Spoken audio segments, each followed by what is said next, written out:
The first thing that we did was we only looked at cash flow. We looked and we said, hey, how much does this cash flow? Does the cash flow a lot? Great. Yes, let's buy it, which was a mistake. Instead of focusing on buying assets that we wanted to keep long term, we picked up a lot of properties that were hard to manage.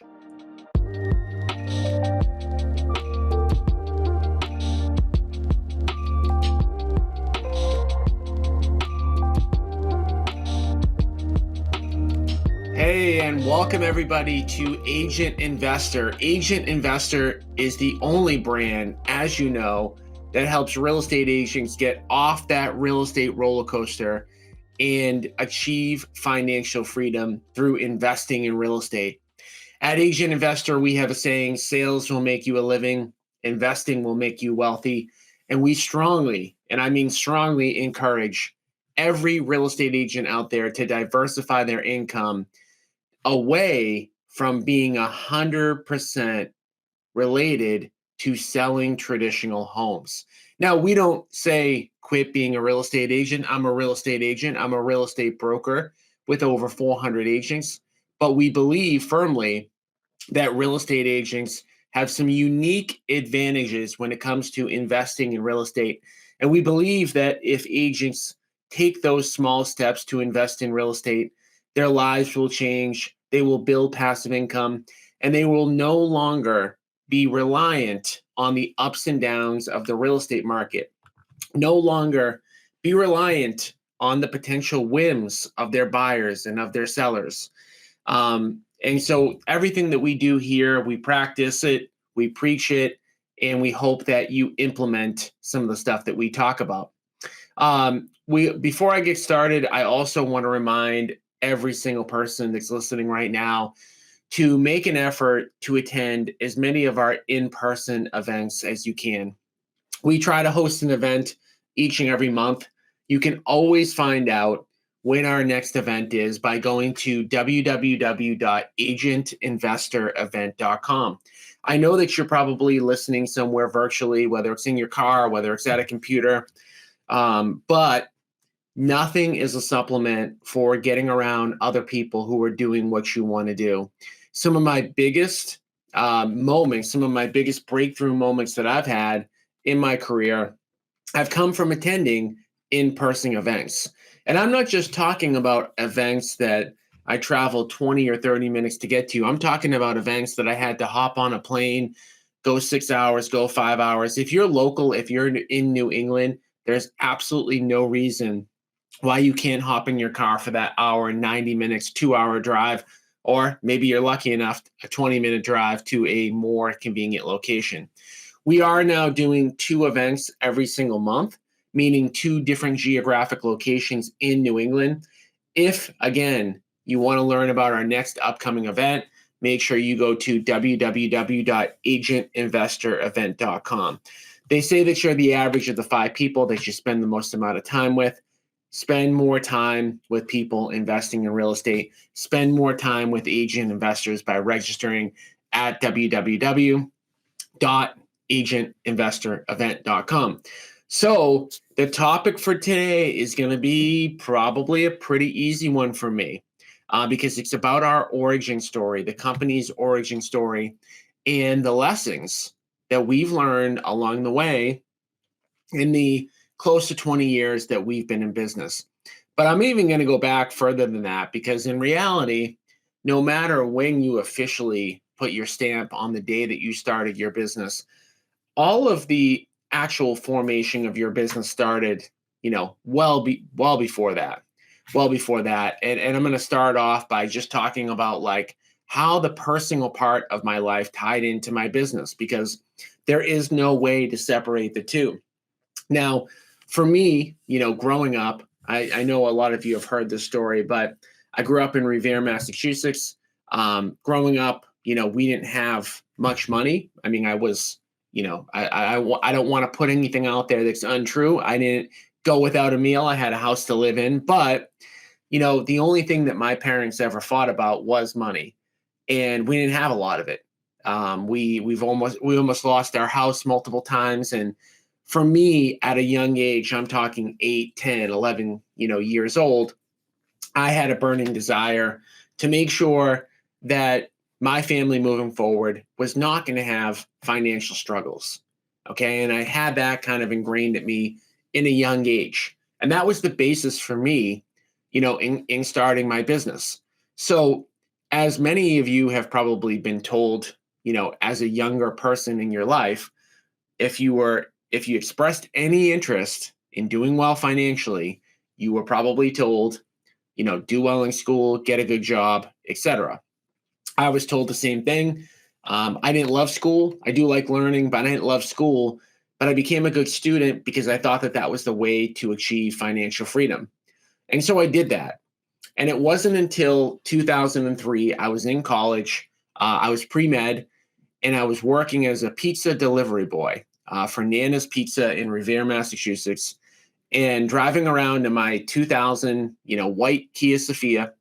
In 2003, I put a cassette tape into my white Kia Sophia that changed my life. And that cassette tape was Rich Dad, Poor Dad. Many of our listeners and many people that come to our events and many agent investors have read that book. For me, it was a life-changing book. That book taught me that doing well in school, getting a good job, etc., wasn't the only path towards financial success. Now, as I say this, I'm not one of these people who's anti-school. I'm not one of these people who say you can't go out, become a professional. You can't, go to school and do well. You can. You absolutely can. But after I listened to that book, Rich Dad, Poor Dad, I realized that at that moment that was not the path that I wanted to go down. And I didn't know it at the time, but I basically had an entrepreneurial seizure. And meaning that from that moment on, I wanted to own my own business. I didn't know exactly what that looked like. At the time in 2003, I was 21 years old. I didn't know much about anything at that point. Probably thought I knew a lot about, a lot of different things, but I didn't know much about anything. All I knew was that at that moment, 3 years in to pre-med, I now wanted to own a business and wanted to own real estate. So that Rich Dad Poor Dad book really sparked my interest. Again, this origin story and the lessons from it all stem from the whole life, right? That I've lived and my partners have lived. I'm 41 years old today. So every year that I've been alive is part of the story. And so in 2003, after I listened to that audiobook, Rich Dad Poor Dad, it sparked me to want to become an entrepreneur.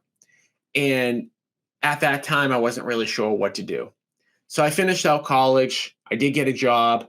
But in 2005, I got my real estate license. Got my real estate license because I wanted to buy properties. I wanted to earn passive income. I didn't know exactly what that meant. But a mentor of mine suggested, hey, get your real estate license. Hey, at least every house that you buy, you'll earn a commission. Every house that you sell, you won't have to pay a commission. So I went out, got my real estate license. And in 2006, I started selling homes. I never really, I never thought of myself as a salesperson, to be completely honest with you. I'm, kind of shy by nature. I force myself to do these presentations. I force myself to talk. I have, forced myself to do that because I know I needed to. But the thought of being in real estate sales was something that I never envisioned myself doing. I never thought of myself as somebody who could be a good salesperson. So when I started selling houses in 2006, it was something that, it wasn't expected, at least for myself. I was still working a corporate job, selling houses part-time in 2006 and 2007. And I thought I was doing pretty good. Again, I wanted to invest in real estate at this point, but I didn't really know how. So selling homes kind of gave me that, starting my own business, being entrepreneurial. I was learning how to, build the pipeline. I was learning the basics of sales. And I still wanted to invest. So, selling real estate part-time is kind of an interesting thing because I was selling, I don't know, 5, 6, 7 houses a year. And I thought, I was on fire. I mean, it's great. It's funny because the difference between selling, 5, 6, 7 houses full time and 5, 6, 7 houses part time is a world of difference. Having that guaranteed income coming in, every commission check that came to me was extra money. It was money that I didn't plan for. It was money that I didn't need. But I started to ramp up so much in my real estate sales that in 2007, in the end of 2007, I actually got fired from my corporate job. And I got fired because I wasn't doing a great job at my actual job, right? I was doing a pretty good job selling homes, but I wasn't doing a great job as an employee, something that I didn't even, realize at the time. But looking back, I probably wasn't the best employee in the world. And this is in 2007, December 2007, I got laid off. I remember driving home from my job. The office was in Woburn, Mass. I was driving home. I was still living in my parents' basement. And I remember thinking, my first thought was, wow, I'm a failure. My dad had been kind of laid off a bunch of times growing up. And, I was nervous that I was kind of repeating that same cycle. I got home, was feeling bad about myself. My business partner, my now business partner at the time, asked me to go out. We went out, had a few adult beverages, had a good time. And I remember waking up the next day enthused. And I remember thinking, I was 25 years old at the time. I remember thinking, this is the time that I need to push. This is the time that I need to give this a shot. And so I did. And so in 2008, I was still selling houses, but I wasn't selling as many houses as I thought I was going to, given that I was going full time. I automatically kind of assumed that, well, if I put a lot more time into selling houses, that I would get the return. And I did sell more houses that year, but not as many as I thought. And I made less money that year than I made the year before when I was selling houses part-time and having a full-time corporate job. But and this is like 5 years. Keep in mind, in 2003, I read the book Rich Dad Poor Dad. In 2008, I still hadn't done one investing deals. So I can't tell you guys the full story. I can't tell you guys every detail along the way. So I'm going to try to highlight the most important parts here of our origin story. But for 5 straight years, after listening to that audio cassette, Rich Dad Poor Dad, I talked about doing an investment deal. Probably talked about it every day. I was obsessed with it. I would listen to audiobooks, I would read books, but I never actually took action. The only thing I had done, up until 2008 was get my real estate license and sell some properties, which, don't get me wrong, was an accomplishment. Now I started my own business, but at the same time, I didn't get into real estate just to sell houses. I got into real estate to build a business, and I got into real estate to invest in real estate. And I hadn't done that yet. And I remember, towards the end of 2008, just being really frustrated. Because again, like I mentioned a second ago, I made less money in 2008 than I did in 2007. And here I am, this person, who I believe was a hard worker, somebody who, people always told me I was fairly smart, did really well in school, did everything I needed to do. And I wasn't having a lot of financial success. And I remember not knowing what to do in 2008. And I remember thinking through a lot of different decisions. But I just kept coming back to the fact that I needed to try to make investing work. And although I had talked a lot about investing, I hadn't taken a lot of action yet. So in the end of 2008, I got on a phone call with a future mentor that completely changed my life. And while I haven't asked permission to name drop, for those of you who are in New England, I am going to name drop that I got on a phone call with somebody named Aaron Katz. And Aaron Katz, if you know him, you know him. If you don't, that's okay. He was a real estate investor. He was only a couple of years older than me. And I remember getting on the phone with him, and I had a list of questions. I had a list of like 20 questions. Now, during that 5-year window where I wanted to be a real estate investor, I was always kind of searching out answers. And in many cases, I would bump into people. I would go to a seminar, I would talk to somebody and ask them questions, and I would never get the answers that made sense to me. Like, I didn't feel like they were the right answers. And in hindsight, they weren't. But when I got on the call with Aaron, not only did he talk the talk, but he walked the walk. And every question I asked him, he had a great answer for. And every objection I gave him as to why I couldn't invest in real estate, he had a reason why I could. And not just a, hey, Tom, you can do this type of thing, but this is how you do it. And so in the end of 2008, he became my mentor. And 3 months later, myself and my two partners, we did our first ever real estate deal. This was a deal, 13 Cameron Ave in Somerville, Massachusetts. It's actually a listing appointment that I was scheduled to go on. I remember walking into the property. The seller kind of barely let me into the house. I didn't know it at the time. I didn't know what a hoarder was, but she was a hoarder. And when I walked in, she barely, like I said, she barely let me in. And the entire time when I sat down at her kitchen table, I was, trying to get a listing, trying to tell her to put it on the market, trying to tell her how great her property is and how much money she could make selling her house and how much I could help her and all of the great things I could do to promote her house. And I never had an appointment like this before, but she kept saying the same thing to me over and over again, which is that she's not selling her house if a bunch of people have to come in. Now, at the time, my first thought was, well, how can you sell a property without having a ton of people come in? But, she had said to me, she said, hey, this is a hot area. There's going to be a lot of people that want this house. Essentially, I know I'm going to get less money by not promoting it, by not selling it the traditional way, but I'm not doing that. And it was because of her fear of people walking into her house and seeing how she lived. She had a ton of equity. She didn't need every last dollar for her house. And she was willing to take less than what the property was worth as long as we didn't have a line down the street promoting her house. So long story short, I kind of knew, I identified at that point that it was an investing deal, but I still was scared. And this is another thing, as kind of, I talk about our origin story and lessons along the way. A lot of people don't talk about fear when it comes to investing. A lot of people don't talk about fear when it comes to owning and operating and starting and running a business. I will tell you that people who invest in real estate are scared all the time. People who run businesses are scared all the time. It's not a bad thing.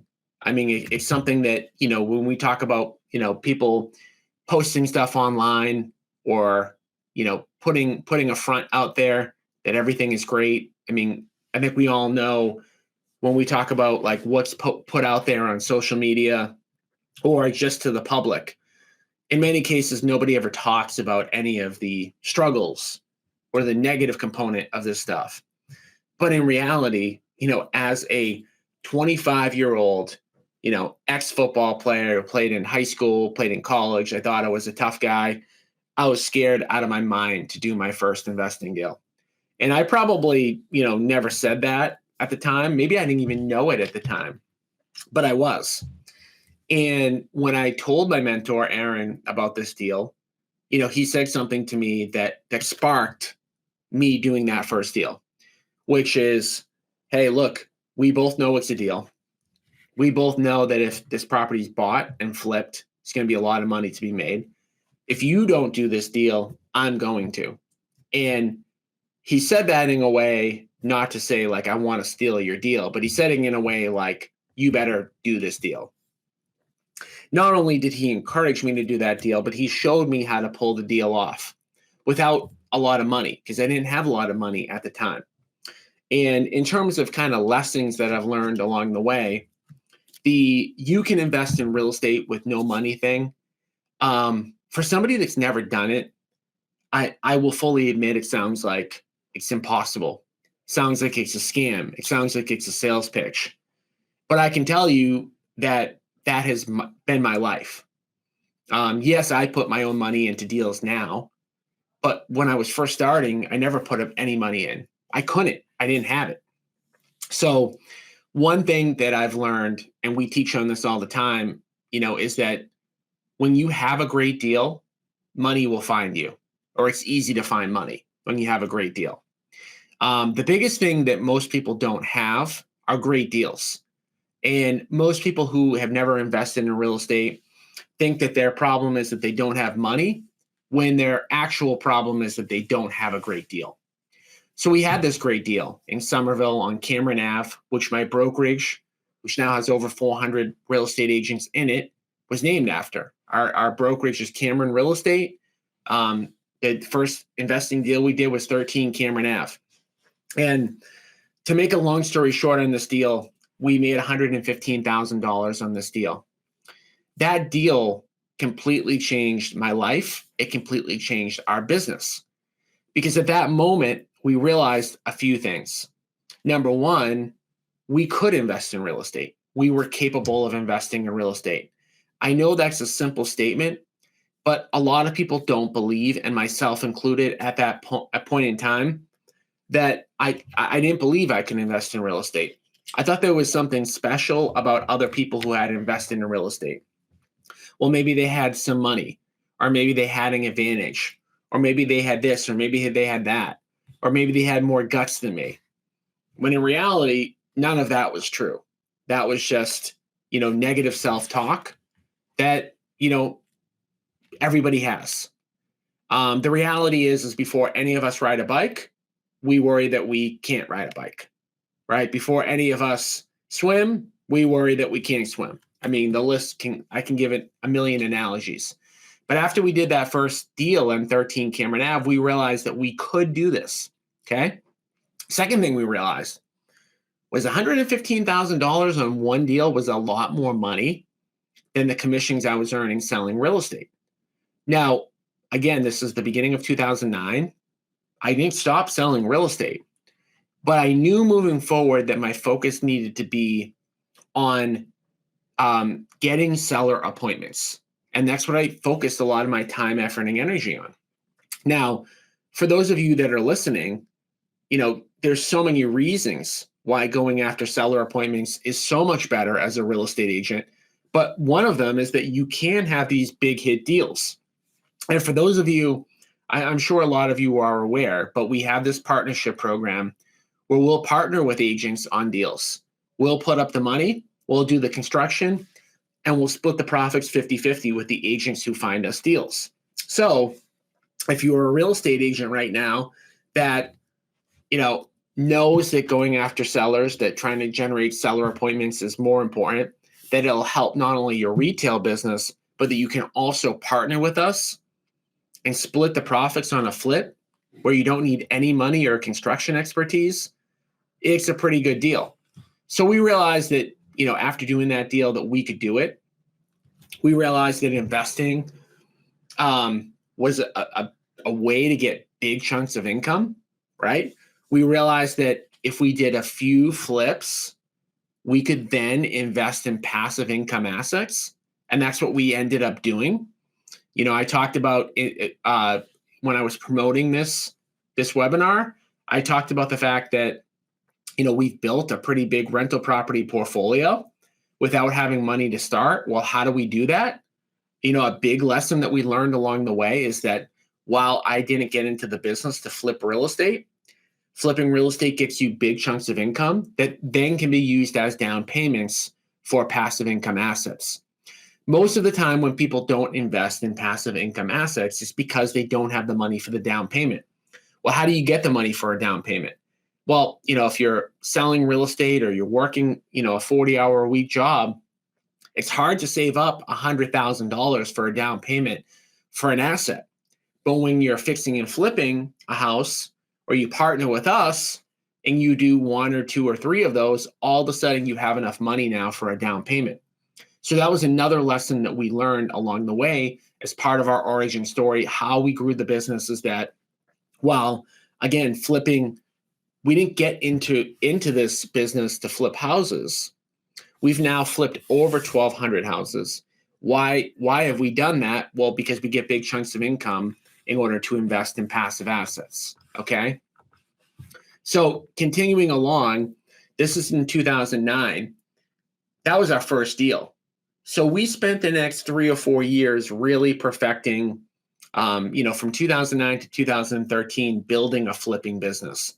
In fact, I remember probably sometime in 2010, putting a goal worksheet out there for me and my partners to look at. And I remember setting a goal of flipping 52 homes, one a week.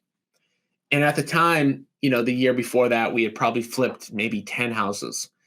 And I remember like the look on my partner's faces when I said 52, and how that, seemed out of reach, seemed like something that we couldn't accomplish. And, 2 years later, we flipped 52 homes. We built a business that was capable of finding deals, funding deals, managing the construction, and doing one a week. Okay. All while still selling homes, still listing homes, still working with buyers, still doing all that. Because again, I don't believe in stop selling real estate. I mean, real estate sales is a great business. Again, I have a brokerage with over 400 agents, but I believe that income should be diversified, right? You shouldn't just have income from working with buyers and working with sellers. So during that span, that 2009 to 2013 span, we were focused on building that flipping business, all while making some money, still selling houses. In 2013, I decided to join a big box name brokerage. And this was another kind of turning point in our origin story, some kind of lessons learned along the way in this. So we went, big box brokerage. If I said the name, it would be a name that every single person that's listening to this right now would know. They're a huge company. And we went in there thinking that we could kind of be the investors in the group. We could, do a lot of the stuff that I do now, teach and training agents how to invest in real estate. I could work with agents on, getting deals for us to fix and flip, getting deals for us to buy and hold, et cetera. And so we went into that brokerage. I'd actually only worked for one other broker in my life, and it was just a one-man shop. Really just didn't provide a whole lot outside of like individual one-on-one mentorship. So when we signed up with this big box brokerage, we had, some expectations coming in. And, we went in there and I did a lot of the same stuff that I'm doing now. I would teach and train on investing in real estate. I would network with agents to get investing deals to fix and flip and buy and hold. And everything in the beginning went really well. And, I liked the people there, had no issues with anybody there. But as time went on, we started to be discouraged from teaching and talking about real estate investing. Now, this is something that I still to this day don't fully understand. But they essentially had asked me to please discontinue, holding training sessions at the office, to stop talking about flipping homes, to stop talking about investing in real estate. They had gotten complaints from some of the agents in the office that, they didn't want me doing that, and they asked me to stop. So to me, that was the reason why I joined that brokerage, and I ended up leaving that brokerage in either 2015 or 2016. When I left that brokerage, I opened my own brokerage, again, named after the first deal we ever did, Cameron Real Estate. And I never had any intention of actually building a brokerage. That was not in my business model. That was not in my thought process or anything like that. And what ended up happening was I was still teaching and training on investing in real estate. I was hosting small events at local restaurants and things like that. I would get 5 or 10 people, fight to get anybody there. And I had a pretty good, I guess a lot of the people that showed up were real estate agents for whatever reason. I had started to attract real estate agents to my events. And as I was attracting real estate agents to my events, I started hearing the same thing over and over again. Wow, you left big box company because they didn't want you talking about investing in real estate. That's funny. I work at a completely different company. every single time that I'm talking about investing in real estate or promoting it or asking questions about it, they don't want me to focus on that. And so in 2016, I would pick up maybe an agent a month to join our brokerage. It just wanted to learn the ropes when it came to investing in real estate and wanted to be at a place that fostered investing. So again, never had any real plans on doing this and was continuing to build, my real estate investing business and flip homes. We continue to flip up, somewhere around one house a week. But what we started to do a little bit different around, 2014 and 15 and 16 was we actually started to build a small rental property portfolio. So like I mentioned, not that long ago, we would flip a few houses and then use the money, the profits from those properties to then buy a long-term buy and hold asset. At the time, you were able to get, 3-unit, 4-unit, 6-unit properties in the greater Boston area that would cash flow and that were reasonably priced at the time. Okay, that's not something I could really say in 2023, but going back, 8 to 10 years ago, you could go out, you could buy a property. We bought a lot of these. Some of these we bought off market. Some of them we bought off the MLS. Really, it didn't matter because they were reasonably priced, and we didn't plan on selling them for a while. So I do want to talk, quickly about just building up that portfolio. And I can't go exactly chronologically here, but I'm going to tell you some lessons that we learned on building that rental property portfolio. So we kept collecting like that. We would flip a few houses, we would buy one. And in the greater Boston area, like depending upon where you're listening, what I'm about to say may not necessarily be true, but in the greater Boston area, the only places that really cash flow are areas that have, tougher tenants. And I could, name drop some of the towns, but, I think that everybody kind of gets the point. And so when I read that book, Rich Dad Poor Dad in 2003, my thought was, hey, buy some assets, hire a property manager, close your eyes, rental checks will be coming in, and you'll be able to kind of wake up and have money coming in each and every month. What I found out is that it's not exactly that simple. It's not exactly the case. So a few mistakes that we made, and I said in the beginning, like this is not all about our successes. It's about, the negatives too. Some of the mistakes we made growing that rental property portfolio. The first thing that we did was we only looked at cash flow. We looked and we said, hey, how much does this cash flow? Does it cash flow a lot? Great. Yes, let's buy it. So what we ended up doing, which was a mistake, is instead of focusing on buying assets that we wanted to keep long-term, meaning it's a great area, it's going to produce great tenants, it's going to be somewhat easy to manage, we picked up a lot of properties that were hard to manage. And so as we kept accumulating, we kept dealing with more and more problems. And the outcome of it was that we got our rental property portfolio up to a few hundred units and realized there was nothing passive about it.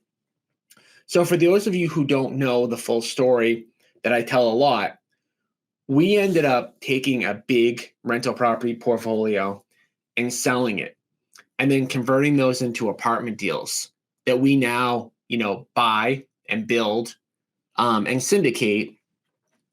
And we now do that in areas where, we buy properties that are newer or we build them newer. We build them from scratch, so they're brand new. In fact, we just finished a 19-unit in Wakefield, Mass, which is in the city that my office is located in, one town over from where I live. Nice community, brand new, done. And now we have tenants that are a lot easier to manage. Now we have buildings that we do want to hold over the long haul. Now we do have, buildings that we want to pass on to our kids. So we talk a lot at Agent Investor about our 5-step process. Step number 3 is determining what investment vehicle you want to invest in. And I always say this is something that I've learned over the close to 20 years while I've been doing this. Every asset class has positives and negatives, whether you're owning short-term rentals or whether you're owning small multifamilies or single families, or you're owning apartment buildings, or you're doing storage units, or you're doing, whatever asset class it is. One thing that I made a mistake on, and I would wish we would have gone back in time on this. We can't, obviously. Hindsight is always 2020. But I wish we would have put more effort into thinking about what does owning a couple hundred, 200 to 300 multifamilies all spread out all over the greater Boston area actually look like? What does a day-to-day look like? We never did that because we never had the foresight to look into the future to actually extrapolate that out.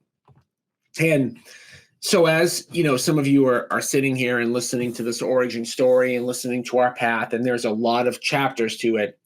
One thing that I would take away from this is, like, when you set your goals, before you start actually putting in your blood, sweat, and tears into building anything, you really have to get clear about what you want your day-to-day life to look like.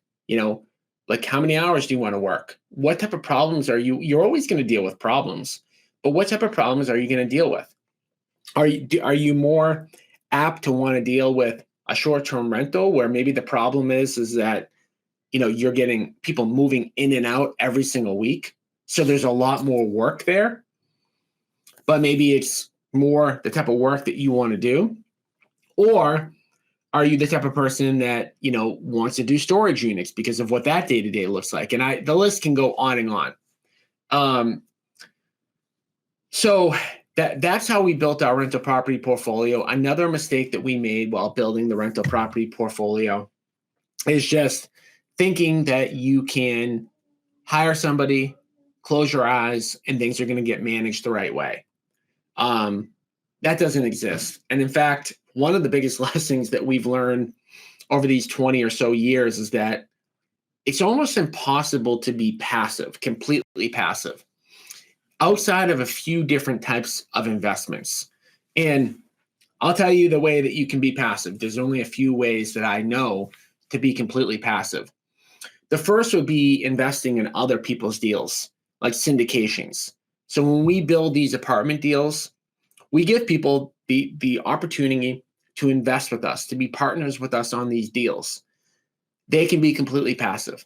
However, it requires you to put money in. But if you have money to start, you can be passive, right? Or, another alternative, which I don't love, but just to give some highlights here, some examples, would be just to invest in the stock market, invest in a company, buy Apple or Google, and have somebody else manage it. And you put your money in and you're going to get a return, or you hope to get a return. Okay. So I know I've jumped around a lot. I talked about, how we built up our fix and flip business, how we started in 2016 to build our brokerage up. I want to fast forward, a couple more years, 2016 to 2018, which I want to focus a little bit on the brokerage part of the business. And from 2016 to 2018, mistake we made, or I made, I kind of led the charge with this, truthfully, in my own business, but we tried to become kind of like a traditional retail brokerage. We tried to compete with all of the other players in the market that are all going after the same type of agents and doing the same types of things. And this is one lesson that I think everybody, really can learn from. And it's something that, we've all done at some point in our lives, which is kind of try to be something that we're not. And I was never the traditional, call it realtor. I was never the traditional realtor. I never fit in with that type of mentality. I'm not saying the mentality is wrong, but I never fit in with it. And when we tried to switch gears and make our brokerage more traditional, I guess you could say, it was just against really my natural personality and against other people's in the company's natural personality. And so when you're thinking about building a business, right? One thing that I've learned, I mean, we're talking about a lot of things that we've learned along the way, but you have to play to your strengths. You have to know who you are, what you're good at, and play to those strengths and not try to fake it, right? And so we spent a couple of years truthfully faking it. I mean, I don't think I realized how much I was faking it until we stopped trying to fake it. And then we realized, wow, we were really, faking it for a while, or trying to fake it for a while. So that's when, I went to went to a mastermind group. The place is called Collective Genius. It's for people that do over 100 investing deals a year. And they have people from all over the country. They typically have one or two people in every market. And I listened to a speaker, the founder of Priceline.com, who's a billionaire. And he got up on stage and he told a story about Michael Phelps. And he said, hey guys, quick question. Like, how many days a week do you think Michael Phelps, when he was winning his gold medals, spent playing hockey, playing football, playing basketball? We all looked at him with blank stares, and seemed like an obvious question. So somebody jumped up, answered the question, and said none, right? Probably none. He probably spent all day in the pool. He said, yeah. Well, I'm walking around, I'm talking to all of you when you're all supposed to be super successful and all that, doing 100 plus deals a year. And you're all talking about doing a lot of different things. And he asked us another question. And he said, you know the difference between me, who's a billionaire, and you, who's a millionaire? And again, we all sat there kind of with a blank stare. This time we didn't know the answer to the question. But he said, the difference between me and you is I found out what I could win my gold medal in, and I focused on that. And a lot of you here are trying to do 10 different things and being okay at all of them, but not being the best in your industry at any one of them. And he said, when I was building Priceline.com, I had so many different offers from so many different people to add on segments of my business. And he said that he rejected them all. The only thing that he wanted to do is to get into every hotel in the world. And that was his only singular focus. So another lesson that we learned along the way as part of this origin story is try to figure out what you can win your gold medal in. This relates to the 2016 to 2018 part of our company where, we're kind of faking it, trying to be, more than one thing, maybe trying to be something that we couldn't win a gold medal in. I was never going to win a gold medal at being a traditional brokerage. I was never going to be that, but I was trying, right? But so that's when we shifted gears in 2019. I officially, rebranded as Agent Investor. And that's what, most of if you're listening to the Agent Investor, podcast at www.agentinvestorpodcast.com. We've had that going now for a few years. Or if you're in our Facebook group, if you're not, go to www.agentinvestor.com for a ton of free information. But we rebranded because we realized the one thing we were great at is helping and teaching and training agents how to invest in real estate. That's what we were. We were agent investors. We're all licensed. We're all selling houses. We're all investing in real estate. We're all using the methodologies of retail real estate mixed with investing.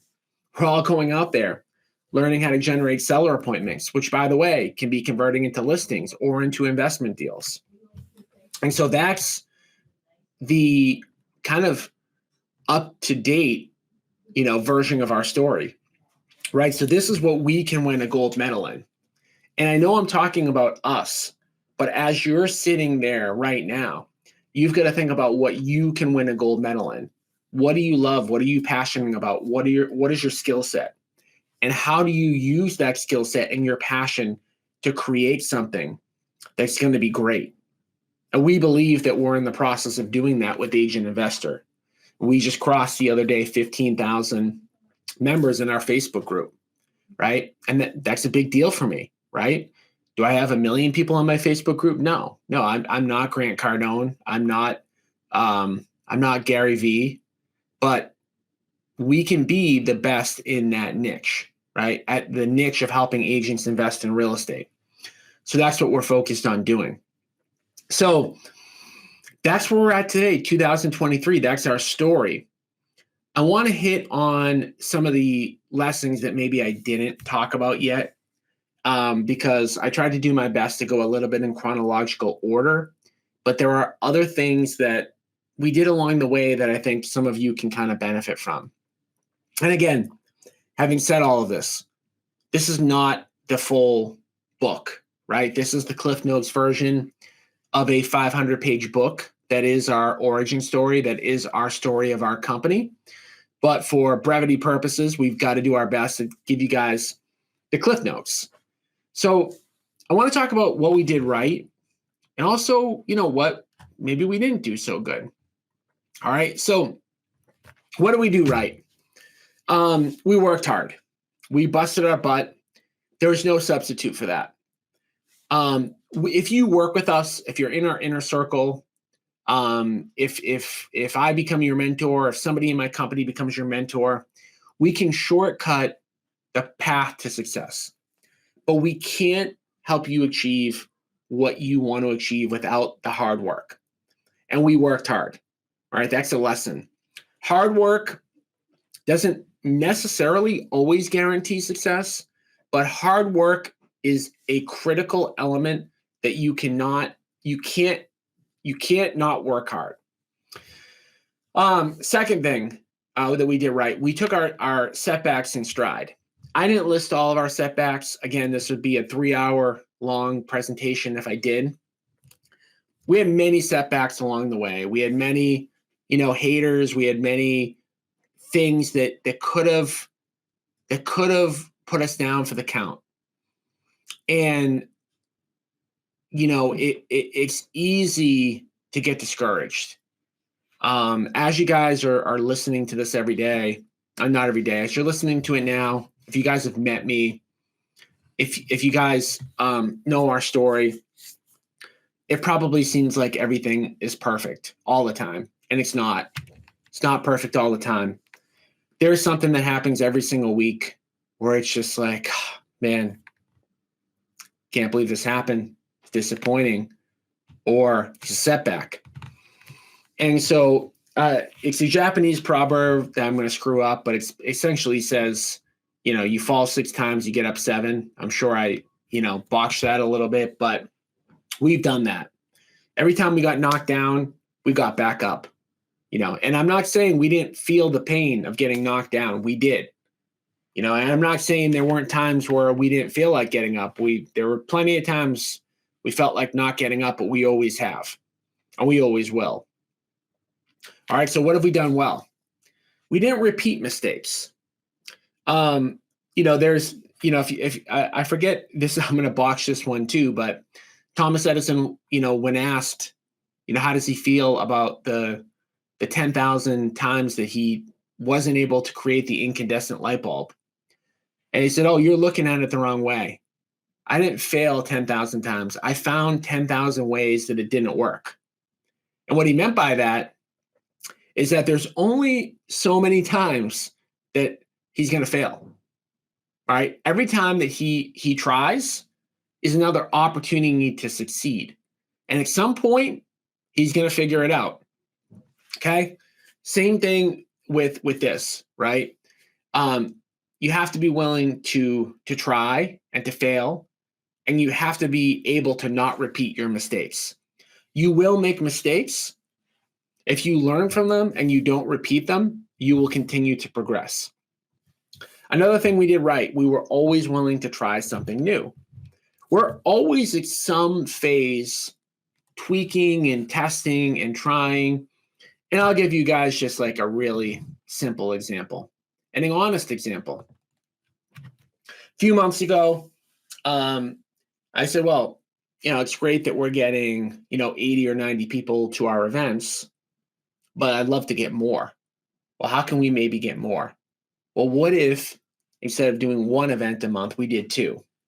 And what if they were spread out? What if instead of it just being close to Boston, we did close to Boston plus somewhere else? So we actually did that for the first time this month. We did an event in Boston and one in Springfield, Mass, which is about 2 hours away. And guys, I'm here to tell you, it didn't work out as great as I thought. I got 85 people to show up in Boston. I got 10 people to show up in Springfield. I lost money in Springfield. And I'm only telling you guys this because this is just reality.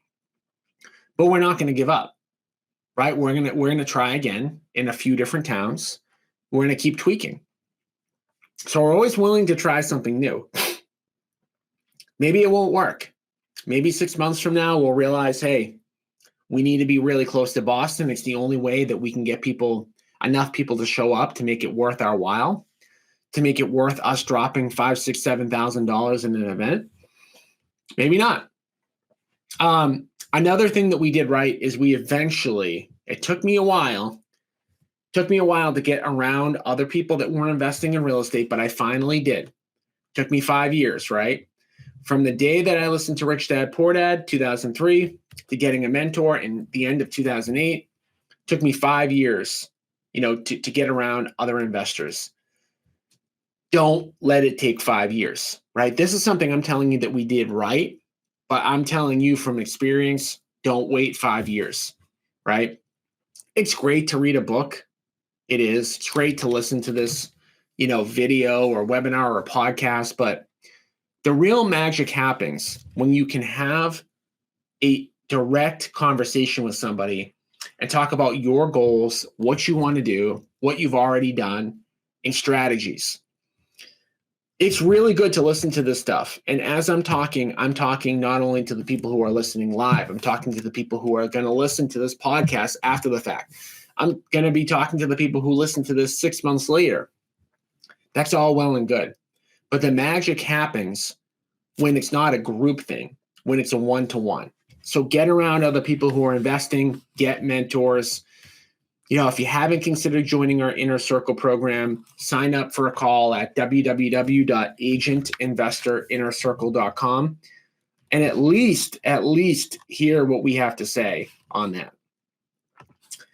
Now, what about the things we did wrong? Okay, I'm going to wrap on that. High-level things we did wrong. I talked about this before, but we did too many things, right? We tried to do too many things at once. We had too many balls in the air all at the same time. I mean, I didn't even list all of the other things that we wanted to do, right? Or all of the things that we tried. And at the end of the day, you only have brain power to be really good at a small amount of things. Remember the Michael Phelps story. What can you win a gold medal in? I talked about another thing that we did wrong, trying to do things that I wasn't, right? What things are you not? We raise a lot of capital. I've raised over $20 million of capital from people that most of them wanted to invest in real estate, but they don't want to do the day-to-day. They don't want to go out. They don't want to find properties. They don't want to manage them. They don't want to do the renovation. If you've got capital, that could be an area for you where you say, hey, I know myself. I know I don't want to deal with tenants, but I want to put my money to work, right? And that's one example. Be who you are and be what you're good at. A couple other things, and then I'm going to wrap. I know we went long here. In the beginning, we grew with no real plan. The only plan was to be successful, whatever that meant. And we did not have, a direct plan. We did not have metrics that we measured ourselves against every single week. When somebody joins our Inner Circle program, the first thing that we do is we go through our 5-step process. Step 1, where are you at today? Step 2, where do you want to be 5 to 10 years into the future? Step 3, what's the investment vehicle that you're going to choose? That one's a lot harder than you might think. Step 4, what are the top 3 to 6 priorities that you need to accomplish this quarter? And step 5, what's your weekly scorecard that you look at every single week? What are the numbers you're looking at every single week to track your success? This is Tuesday at 6 a.m. Myself, my partner, and our leadership team had our weekly meeting. and we looked at all of those things. We looked at, okay, what are our top priorities for the quarter? Are we doing them? What are our numbers for the week? Did we hit them? How many deals did we sign? How many appointments did we go on? What percentage of properties are on budget and on time? What percentage of our flips hit the market this week? And we look at these numbers every single week. That sounds easy, but most people don't do it, including myself. It took me a long time to do. If you don't know what that looks like, jump on a call with me at www.agentinvestorinnercircle.com, and we'll talk through what your scorecard should actually look like. Okay? And the last thing that I didn't do well in the beginning, and we ended up fixing, was getting around other people who invested in real estate. I really can't stress that one enough, and again, my last kind of way that I'm going to screw up the saying, but the saying kind of goes like, get around 4 other healthy people, you'll be the 5th. Get around 4 other people that are alcoholics, you'll be the 5th. Get around 4 other people that that invest in real estate, you'll be the 5th. The list goes on and on. You are the average of the 5 people you spend the most amount of time with. It doesn't mean that you dump your friends. It doesn't mean that you have to do anything crazy. It all starts with getting out, coming to an event. If you don't like us, you don't like me, you don't like our company, fine. Find another company, find another mentor that you like, that you trust, that knows what they're doing, that's willing and able to help you, and get around them. Okay, start by coming to our event at www.agentinvestorevent.com. But if it's not me, have it be somebody else. Don't try to do this alone. One of the biggest reasons I didn't get a mentor in the beginning is I thought I could do it on my own. I thought I was smarter than I was. And at 21, 22, 23 years old, I was in some ways overconfident, but yet at the same time, I wasn't confident enough to do a deal. So it's kind of the worst of both worlds, right? Where I thought I could do it alone. At the same time, I did nothing on my own. So get around other people that are doing this. Guys, I really appreciate everybody who stayed on to the end. I know we went long. I shared a lot. I hope it was valuable to the people, who listened. This is our story. Your story is going to be different. You're going to want different things. You're going to be passionate about different things. You're going to have different skill sets. But you can achieve big things if you put your mind to it and you're smart about how hard you work. Mentioned a minute ago, there's no substitute for hard work, but you've got to also work smart. You've got to both work smart and work hard. If you don't know exactly what you should be doing every single day, like if you're an entrepreneur and you wake up, and you're not 100% sure what you should be spending your time on, you've got to figure that out. That is a reason to join the inner circle. That's a reason to jump on a call with me to talk through that.